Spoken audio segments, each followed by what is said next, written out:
हरे कृष्णा। हम लोग शिला प्रभुपाद जी की स्मॉल बुक कृष्ण भावनामृत की प्राप्ति का चैप्टर 6 कृष्ण भावनामृत को अपनाना पढ़ रहे थे। और लास्ट हमने यहाँ तक बात की थी कि कृष्ण भावनामृत क्या है। तो बहुत ही सुंदर तरीके से प्रभुपाद जी बता रहे हैं कि जो भगवत गीता का श्लोक है, मन मना भव मद भक्तो मद्याजिमाम नमस्कुरु मामे वैश्यसि युक्त एवं आत्मनम मत परायणा। तो मन मना भव मत भक्तो मद्याजी माम नमस्कुरु, ये करना ही वास्तव में कृष्ण भावनामृत को अपनाना ही है।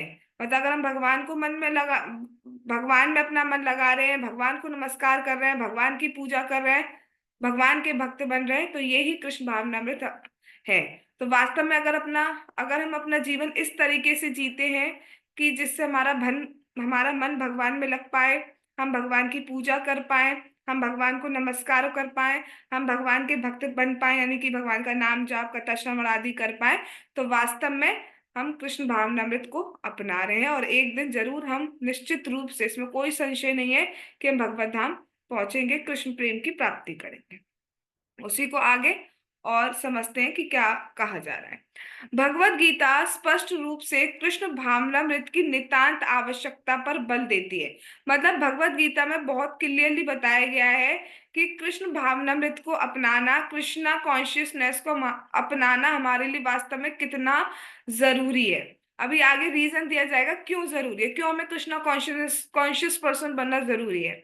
और भगवत गीता को उपनिषदों का सार माना जाता है, यानी कि उपनिषदों का सार भी क्या हो गया, सारे वेदों का, सारे ग्रंथों का, सबका सार अल्टीमेटली क्या हो गया, दैट इज कृष्ण भावनामृत को अपनाना। यानी कि कृष्णा कॉन्शियस करना, अपना भगवान का भक्त बनना, भगवान में अपना मन लगाना, भगवान की पूजा करना, भगवान को नमस्कार करना, ये सारे ग्रंथों का सार है।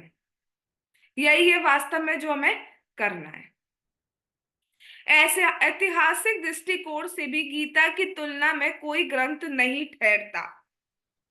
मतलब गीता इतना महान ग्रंथ है, इतना महान ग्रंथ है, और उस महान ग्रंथ पे क्या बल दिया गया है कि कृष्ण भावनामृत को अपनाना ही जीव का परम लक्ष्य होना चाहिए। पुरातत्व के प्रमाणों के क्यों क्यों इतना, क्योंकि बहुत बहुत मुश्किल से हमें ये मनुष्य शरीर मिलता है। बाकी सारी जितनी भी योनियां हैं 84 लाख, उसमें वो सिर्फ भोगने की योनियां होती हैं, उसमें कर्म नहीं कर सकते हम। मतलब जो भी हमने किया होता है उसके अकॉर्डिंग हमें अ, झेलना होता है, या सुख दुख मिलता चले जाता है, उसमें उसमें हमारे कर्म नहीं बनते। उस दिन हमारा खाना लिखा है तो हमें मिल जाएगा, क्योंकि पशु ज्यादातर किस में लगे होते हैं, आहार निद्रा भय और मैथुन। तो उस हिसाब से उनको सिर्फ फेस करना होता है। बट मनुष्य बहुत टाइम के बाद, टाइम भी नहीं बोलना चाहिए, बहुत ही जन्मों के बाद, बहुत ही समय के बाद हमें मनुष्य शरीर मिलता है। और उसका उपयोग भी अगर हम भक्ति में नहीं करते, क्योंकि सिर्फ एक मनुष्य योनि में एक्सपेक्ट किया जाता है कि हम भक्ति करें, और अगर हम वो नहीं करते तो हमें क्या होता है, हमें फिर दोबारा 84 लाख योनि की 84 लाख योनि आए, तो समझ सकते हो आप कितना टाइम होगा।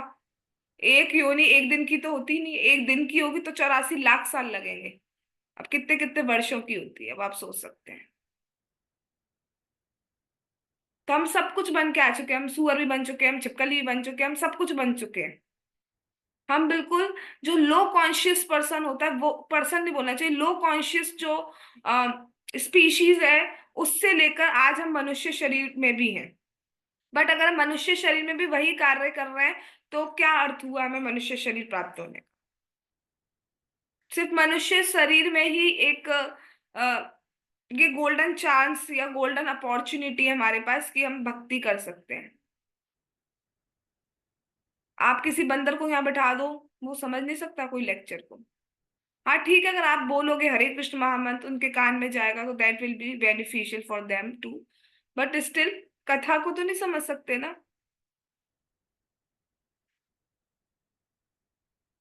वो सिर्फ मनुष्य ही समझ सकते हैं। पुरातत्व के प्रमाणों के आधार पर की गई काल गणना के अनुसार सिद्ध हुआ है कि कृष्ण ने भगवत गीता का उपदेश कुरुक्षेत्र के युद्ध स्थल में 5,000 वर्ष पूर्व दिया था। अतएव ये कृष्ण भावनामृत आंदोलन ऐतिहासिक दृष्टि से भी 5,000 वर्ष प्राचीन है। कितनी सुंदर बात है, बाइबल में चेंजेस हो गए हैं। बाइबल में लाइन थी दाउ शैल नॉट किल, उसको चेंज कर दिया गया है दाउ शैल नॉट मर्डर। मतलब लाइन ये थी, दाउ शैल नॉट किल का मीनिंग ये है किसी को मारना नहीं चाहिए। अब उसमें लाइन चेंज करके कर दिया गया है, किल की जगह यूज कर दिया गया है वर्ड मर्डर। मतलब इंसानों को नहीं मारना चाहिए, बाकी जानवरों को मारो खाओ पियो जो करना है करो, चेंज कर दिया गया है। लेकिन अगर भगवत गीता की बात करें, स्पेशली श्लोकास की बात करें, तो उनमें कोई परिवर्तन नहीं हुआ है। ऐतिहासिक दृष्टि से भी इतना पुराना ग्रंथ है। क्यों? क्योंकि प्रमाणिक ग्रंथ है। क्यों? क्योंकि स्वयं भगवान ने बोला है, कोई चेंजेस इसमें हुए नहीं है। हाँ, कुछ सो कॉल्ड टीकाकार आ गए हैं जिन्होंने उनकी एक्सप्लेनेशन गलत जरूर दे दी है, लेकिन श्लोकास में कोई चेंजेस नहीं हुआ है। अगर आप बोनाफाइड स्पिरिचुअल मास्टर के अंदर पढ़ोगे तो आप वही चीज समझोगे जो स्वयं भगवान कृष्ण ने अर्जुन से कही थी। इतनी इंपॉर्टेंट है भगवत गीता। गुरु महाराज एक बार बता रहे थे अपने लेक्चर्स में कि ये भगवत गीता ग्रंथ इतना महान है, इतना महान है कि कुछ ऐसे भी लोग हैं कि वो ये जरूर अप्रिशिएट करते हैं गीता को कि ये बहुत महान ग्रंथ है, इतना महान है कि इसको एक अकेला बोल ही नहीं सकता। अब वो बात एक उनका दोष है कि वो कृष्ण को भगवान नहीं समझ पा रहे, मनुष्य समझ पा रहे कि एक इंसान ही नहीं बोल सकता, इसको कम से कम 5 लोगों ने बोली होगी। लेकिन वास्तव में ये तो मतलब प्रशंसा ही है ना कि भगवत गीता इतना स्पेशल ग्रंथ है। और आज हमारे पास इतनी बड़ी कृपा है, पहले हम पढ़ते फिर बताऊंगी।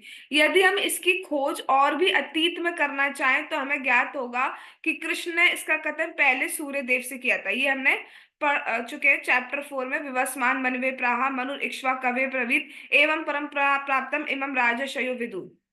तो मतलब इस तरह परंपरा में ज्ञान मैंने दिया है पहले। ये ज्ञान सूर्य देव को दिया, सूर्य देव ने आगे मनु को दिया, फिर मनु ने इक्ष्वाकु को दिया। इस तरीके से ज्ञान चलता चला गया। तो अगर हम सिर्फ 5,000 वर्ष पुरानी बात करें तो अर्जुन को 5,000 वर्ष पूर्व दिया है।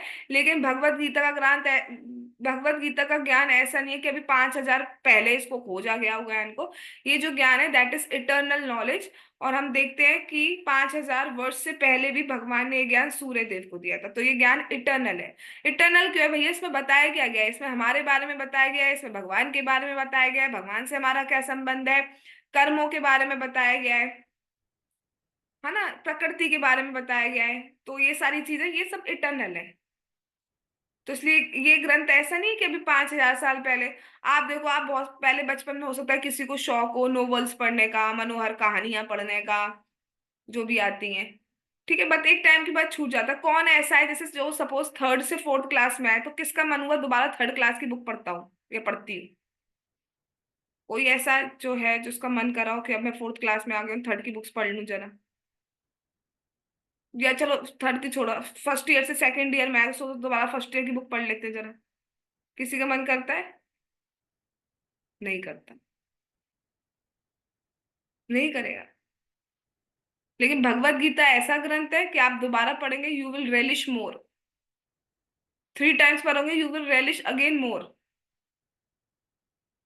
क्योंकि हर बार एक नई अंडरस्टैंडिंग आएगी, हर बार एक डीप अंडरस्टैंडिंग आएगी,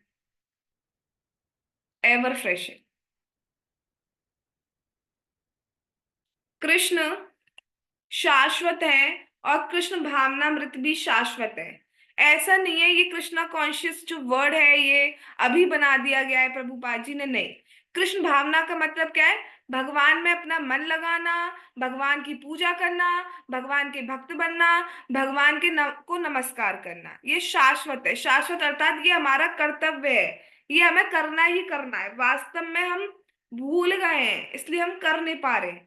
लेकिन शाश्वत कर्तव्य तो हमारा यही है। कई बार बहुत सारे लोग आपको मिल सकते हैं जो ये कह सकते हैं कि हम पाप नहीं करते, हम सब अच्छा करते हैं, लेकिन भगवान की पूजा करने की क्या जरूरत है? कर्म ही पूजा है। कर्म कैसी पूजा है भैया? पूजा तो किसी पर्सनालिटी की जाती है ना। कोई डिब्बी की तो पूजा कर नहीं लोगे तुम। कर्म ही पूजा है, तो कर्म कैसे पूजा होगी? और कौन देख रहा है कि तुम पूजा कर रहे हो कर्म की? जिसकी पूजा की जाती है उसको प्रसन्न किया जाता है, तो कर्म को कैसे प्रसन्न करेंगे आप? तो कर्म ही पूजा नहीं होती है, गलत सिद्धांत है ये। तो कृष्ण भावनामृत क्या है? कृष्णा कॉन्शियसनेस जो इटर्नल है, ये हमारा शाश्वत कर्तव्य है। हम अब इसको आप उसमें लगा दीजिए, पहले एक लाइन और पढ़ते फिर समझेंगे। कृष्ण भावनामृत को इसी पद्धति से समझना चाहिए, इसे केवल एक कोरा सिद्धांत नहीं मानना चाहिए। जब कृष्ण भावना, अब ये लाइन इंपॉर्टेंट है, जब कृष्ण भावना किसी अन्य भावना से ढक जाती है तो हम अपने दूषित और परतंत्र जीवन का अनुभव करते हैं। अब इसको बहुत ध्यान से समझ लीजिए।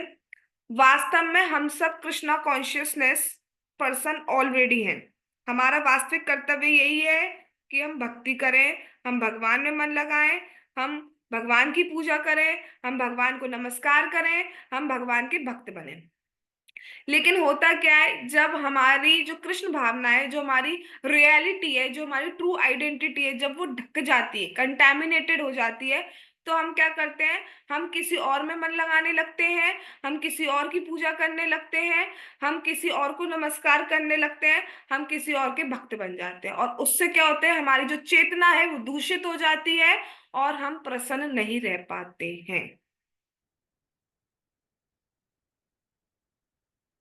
आप देखिए, अल्टीमेट प्रसन्नता आपको तभी प्राप्त होगी जब आप भगवान में मन लगाएंगे, जब आप भगवान की पूजा करेंगे, जब आप भगवान की भक्ति करेंगे। वास्तव में हम ये सब क्यों करते हैं? हम सब एक सुख की खोज में रहते हैं हमेशा। हमें सुख चाहिए, हमें प्रसन्नता चाहिए, हमें हैप्पीनेस चाहिए, इसकी खोज में हम लोग रहते हैं। यस। और होता क्या है, बट प्रॉब्लम क्या है कि हम जो अपनी अपनी हैप्पीनेस देखते हैं ना, वो हम दूसरी चीजों में देखते हैं। हम किसी पर्सन में देख सकते हैं अपनी खुशी, हम किसी खाने की चीज में देख सकते हैं, हम किसी घूमने की जगह में देख सकते हैं, या एटसेट्रा एटसेट्रा। मैं नाम नहीं लेना चाह रही हूँ क्या क्या चीजें होती हैं, अलग अलग जगहों पे ले सकते हैं। मतलब that will B come under the category of आहार, निद्रा, भय और मैथुन। इन चार की कैटेगरी में आएगी। इसमें हम अपनी प्रसन्नता, अपनी खुशियां देखते रहते हैं। लेकिन वास्तव में होता क्या है, एक टाइम के बाद वो सब चली जाती है। या तो वो आपको छोड़ के चली जाएंगी, या आप उन्हें छोड़ के चले जाओगे। किसी ना किसी तरीके से वैसे नहीं जाएंगी तो शरीर छूटने के साथ छूट जाएगी, पर जाती तो जरूर है। इटर्निटी तो बनी नहीं रह सकती। लेकिन सिर्फ कृष्णा कॉन्शियसनेस है जो हमेशा बनी की बनी रहती है। कोई भी चीज ऐसी नहीं है, कोई भी चीज आप दुनिया, आप एक बार आइस क्लोज करके एक बार सोचिए, कोई भी चीज ऐसी नहीं है आपके माइंड में जो भी आ रही हो, जो भी, जो आप सोचें कि आपको नेक्स्ट बर्थ में वो चीज मिल जाएगी वापस। कोई भी रिश्ता आपको नेक्स्ट बर्थ में नहीं मिलने वाला। मिलेगा भी तो आप समझ नहीं पाओगे, दूसरा करेक्टर बन के आएगा लाइफ में। हाँ, और कुछ भी नहीं मिलने वाला। सिर्फ भक्ति ही है जहां से आप छोड़ोगे उसी के आगे से स्टार्ट होती है, वरना कोई चीज ऐसी नहीं है जो उसके आगे से स्टार्ट हो। We have to restart. For example, मेरी बहुत बड़ी पावर पोजीशन है, मैं प्रेसिडेंट पोस्ट पोस्ट पे हूँ। ठीक है। अब नेक्स्ट बर्थ में क्या मुझे प्रेसिडेंट पोस्ट वहीं से स्टार्ट हो जाएगी? बचपन से यहाँ प्रेसिडेंट पैदा होंगे? ऐसा तो नहीं हो सकता। नहीं ना। We have to restart to gain that position. Right, हो ही नहीं सकता। लेकिन भक्ति में क्या होता है? भक्ति आप देखो, 5 साल का बच्चा भी कितनी भक्ति करते हुए भक्त आपने देखे होंगे, होते हैं। क्योंकि भक्ति वहीं से ही स्टार्ट होती है, बाकी कुछ भी नहीं हो। कुछ भी मतलब कुछ भी नहीं। और वास्तव में एक चीज और मैं बोलना चाहूंगी, जब हम भक्ति करते हैं ना, तब हम रियली इंडिपेंडेंट होते हैं, तब हम स्वतंत्र होते हैं। हम किसी की खुशी के कंट्रोल में नहीं होते, हम किसी के दुख के कंट्रोल में नहीं होते। हमारी खुशी एक्चुअली किसी के हाथ में नहीं होती। इन शॉर्ट में बोलूँ तो हमारी खुशी किसी के हाथ में नहीं होती इस टाइम, सिर्फ भगवान और अपने होती है। भगवान तो चाहते ही हम खुश रहें, तो हमें खुशी अल्टीमेट मिलती जाती है। बट जब हम इस जगत की चीजों में अपनी खुशी देखते हैं, तो अपनी खुशी बेसिकली हम किसी के हाथ में दे दे रहे हैं। और फिर अगर वहां पे कंट्रोलिंग आ गई तो दिक्कत आई जाएगी। और आ ही जाती है, सबसे बड़ी प्रॉब्लम यही है जगत की। तो यहाँ पे लिखा है अपने दूषित और परतंत्र। परतंत्र मतलब डिपेंडेंट। अब हम अपनी खुशियों को लेकर, अपनी कॉन्शियसनेस को लेकर डिपेंडेंट हो जाते हैं। ये होगा तो ये होगा, ये होगा तो ये हो जाएगा, बेसिकली कंडीशन सप्लाई स्टार्ट हो जाती है। बट भक्ति के केस में ऐसा नहीं होता है।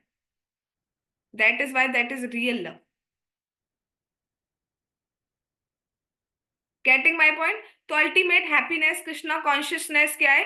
कि आप भगवान के भक्त बनो, भगवान की पूजा करो, उसी में आपको आनंद मिलेगा। अब आप स्वयं बताइए, आप लोग डेली यहाँ क्यों आ जा रहे हैं? क्यों आ जा रहे हैं? ठंड आ गई, बारिश भी निकल गई, गर्मियां भी निकल गई, अब तो ठंड भी आ गई है, कड़ाके की भी आज से हल्की हल्की स्टार्ट हो गई है। तो कैसे, कैसे आ जा रहे हैं डेली?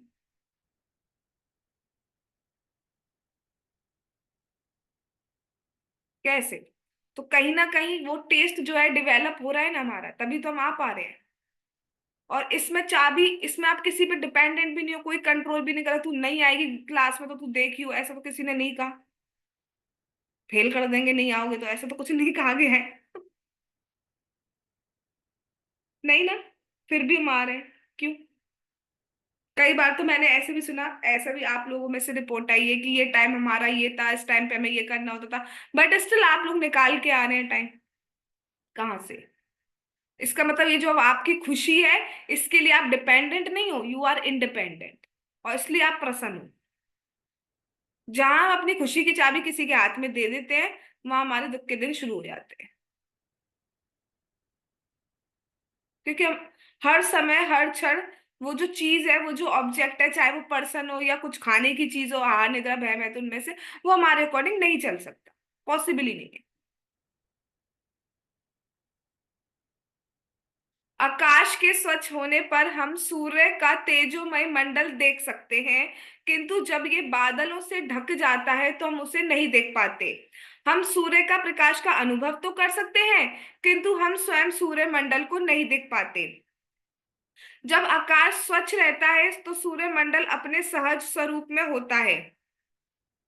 इसी प्रकार हमारी चेतना या भावना शाश्वत रूप में कृष्ण भावना है, क्योंकि हम लोग शाश्वत रूप से कृष्ण के अंश हैं।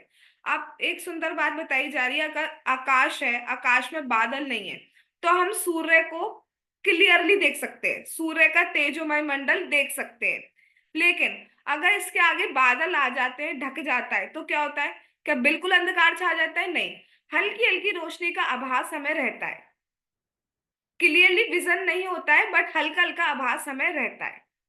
अब सूर्य को समझिए आप चेतना से, सूर्य का अर्थ समझिए आप अपने आप से, दैट इज आत्मा। ठीक है? अभी आत्मा है, यानी कि हम जो है, हमारे अंदर अगर कोई भी कंटेमिनेशन नहीं है, तो हम हर चीज क्लियरली देख पा रहे हैं। राइट? मतलब बादल नहीं है तो हम हर चीज क्लियर देख पा रहे हैं। बट जैसे कुछ कंटेमिनेशन आ गया, उसकी वजह से क्या हो गया? हम क्लियरली चीजें नहीं देख पाते, हम चीजों को एज इट इज जैसी वो होती है वैसे नहीं देख पाते हैं। हम माया में देख पाते हैं, हम भ्रम में देख पाते हैं। हम सबसे पहला भ्रम ही क्या है? कि सबसे पहला मोह क्या है? कि हम अपने आप को ये बॉडी मानने लगते हैं। अगर आपको कोई चीज बताई जाती है, अच्छा, अगर मैं एक बहुत अजीब सा क्वेश्चन करने वाली हूँ, कौन कौन को लगता है वो जिंदा है? हाँ, मुझे पता था थोड़ा अजीब क्वेश्चन है, बट किस किस को लग रहा है, थोड़ा रेस करेंगे हैंड, किस किस को लग रहा है वो जिंदा है? हाँ। यस। ठीक है, बाकियों को लग नहीं रहा है, कहते हैं कि हमें तो नहीं लग रहा, तुम्हें लगना है तो लगाती रहना। ठीक है। अभी कैसे लग पा रहा है? क्योंकि हमारे अंदर सोल है, हम हमारे अंदर कॉन्शियसनेस है। अगर एक डेड बॉडी रख दी जाए, वो भी एक बॉडी है, उसको लगेगा मैं उसके सामने कितना भी चीख लूं, उठ उठ उठ, बट वो नहीं उठेगा या उठेगी। That means what? सोल था वो चला गया, जो कॉन्शियसनेस थी वो चली गई। ठीक है? तो यहाँ पे क्या बताया जा रहा है कि जैसे जब अगर आकाश में बादल नहीं है, बिल्कुल क्लियर है, तो हम सूर्य को यथार्थ रूप में देख पाते हैं। ऐसी अगर सोल है, उसमें कुछ कंटेमिनेशन नहीं है, तो वो हर चीज को एज इट इज देख पाती है। अभी हम कंटेमिनेटेड है, लेकिन जो शुद्ध भक्त होते हैं वो सब चीज को यथार्थ रूप में देख पाते हैं। हर चीज को वो जोड़ पाते हैं कि ये भगवान से जुड़ी हुई है। कल बहुत सुंदर, कल मैं एक लेक्चर सुन रही थी हिज ग्रेस परमात्मा प्रभु जी का, और वो बता रहे थे कि हम्म, हमें गालियां नहीं देनी चाहिए। और भक्तों को अगर गाली दे रही तो समझ लो आप भगवान को गाली दे रहे हो। अब सोच लीजिए। और भक्त हमारे हिसाब से जिसने एक भी माला जप की हो। हम बहुत कैजुअल ले लेते हैं चीजें। क्या आप भगवान को गाली दे सकते हैं, सोच सकते हैं? और भक्तों को?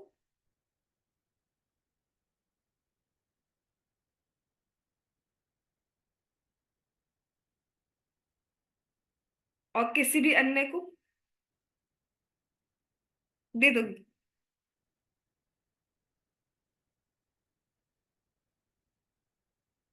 मैंने क्लियर सुनी, इसमें मेरा एक भी वर्ड मैं अपने मन से नहीं बोल रही हूँ, क्लियरली बोला था प्रभु जी ने कि गाली तो हमें वैसे भी देनी ही नहीं चाहिए। और अगर हम भक्तों के बारे में सोचते हैं तो आप क्लियरली समझ लीजिए भगवान उसको ऐसे लेते हैं कि जैसे मुझे दे रहे हैं।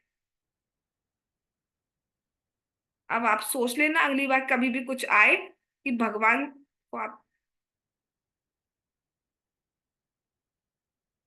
चाहे कितना भी बड़ा दुश्मन भक्त हो आपका, कितना भी बड़ा, इतना बड़ा तो नहीं है कि आपको जहर दे दिया। इतना बड़ा नहीं है कि जितना अपमान द्रौपदी ने सहा था ऐसा कोई अपमान कर दिया उसका।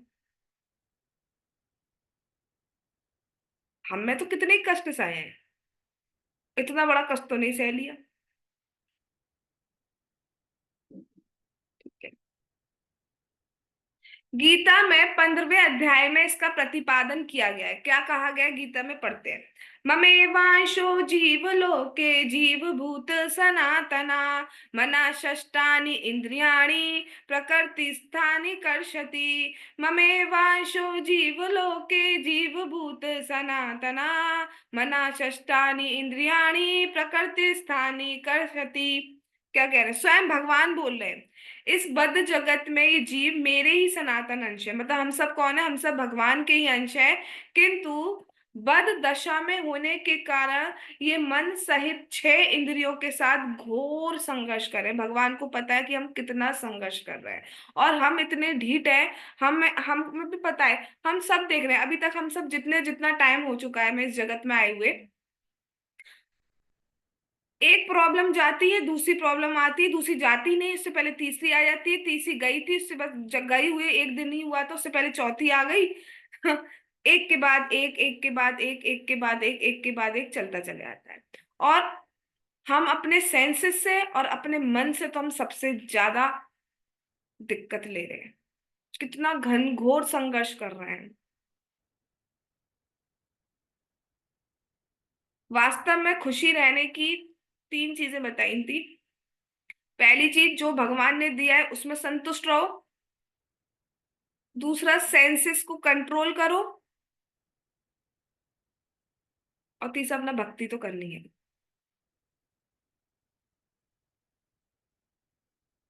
ये नहीं कहा जा रहा है कि अपनी जो रिस्पॉन्सिबिलिटीज है, अपने जो कर्तव्य हैं वो नहीं निभाने, वो अपना निभाइए। लेकिन सबसे बड़ी हर जगह एक ही बात कही जाती है, अगर आप भक्ति को छोड़कर बाकी कुछ भी कर रहे हैं तो दैट इज वेस्टेज। फिर वो कुछ भी हो, अगर आप भगवान का नाम छोड़ के कुछ भी कर दे रहे हैं दैट इज वेस्टेज। कोई जरा बताना चाहेगा क्या संघर्ष कर रहे हैं हम इंद्रियों के साथ? आंख से क्या संघर्ष कर रहे हैं? सुंदर रूप देखना होता है, मूवी देखनी होती है, पिक्चर देखनी होती है, कार्टून देखनी होती है, जो भी देखते हैं वो देखना होता है। कर रहे हैं। चलो हम भक्ति में आ गए तो इन चीजों पे थोड़ा कंट्रोल हो गया है। तो भक्ति में आने से पहले 3 बजे तक नेटफ्लिक्स, क्या था,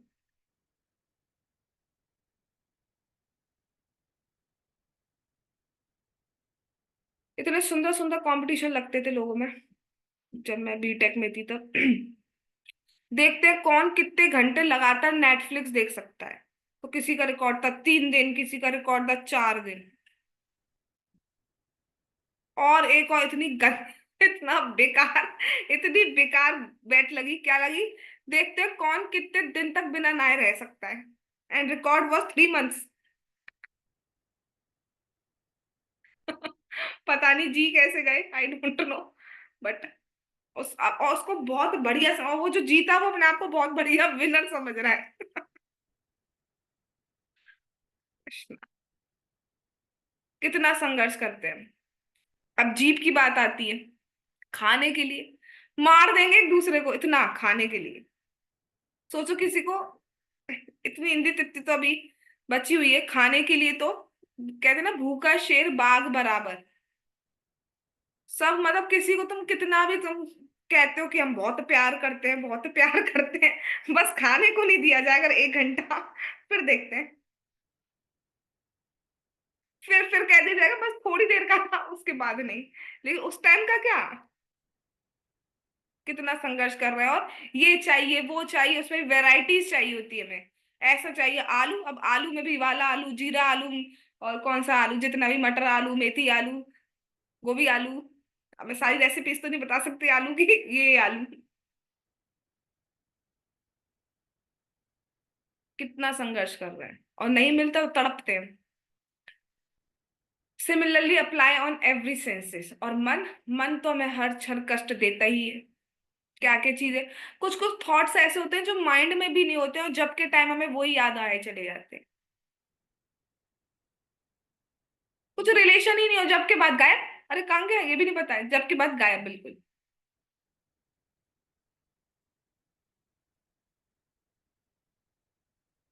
बिकॉज मन नोज कि यही वो चीज है, माया नोज यही वो चीज है जिससे ये चला जाएगा मेरे हाथ से। इसलिए वो उस टाइम सारे जो बोला जाए हथकंडे अपनाए जाते हैं कि इसको जप करने से, इसको भक्ति करने से रोक दिया जाए। बट हमारा उस टाइम डिटर्मिनेशन ये होना चाहिए, कुछ भी हो जाए, मन लगे या ना लगे, जीभ लगनी चाहिए। क्योंकि नहीं करने से तो मन लगने नहीं लगेगा, कि माला छोड़ दो तो मन लगने लग जाए। करते रहना है, बस वही देखा जाएगा। फिर एक टाइम आएगा जब लग जाएगा मन को कि ये मेरी सुनेगा ही नहीं, तब वो अपना काम छोड़ देगा और आपके अकॉर्डिंग मन चलेगा। हमें मन को मन के अकॉर्डिंग नहीं चलना है, हमें अपने मन को हमारे अकॉर्डिंग चलाना है। हमें मन के अकॉर्डिंग नहीं चलना है, मन हमारे अकॉर्डिंग चलना चाहिए। हम कह रहे हैं जब करना है, वो बैठ जा चुपचाप, कर रहा है जब। अब हर चीज में मन लग रहा है जब करने में। हम कह रहे हैं अब कथा सुननी है, कुछ भी मोबाइल चेक नहीं करना है, पीछे मुड़ के नहीं देखना है, ये नहीं सोचना है डिनर में क्या मिलेगा, फ्रेंच फ्राइज मिलेंगे, रशियन फ्राइज मिलेंगे, अमेरिकन फ्राइज मिलेंगे, कुछ भी नहीं सोचना है हमें।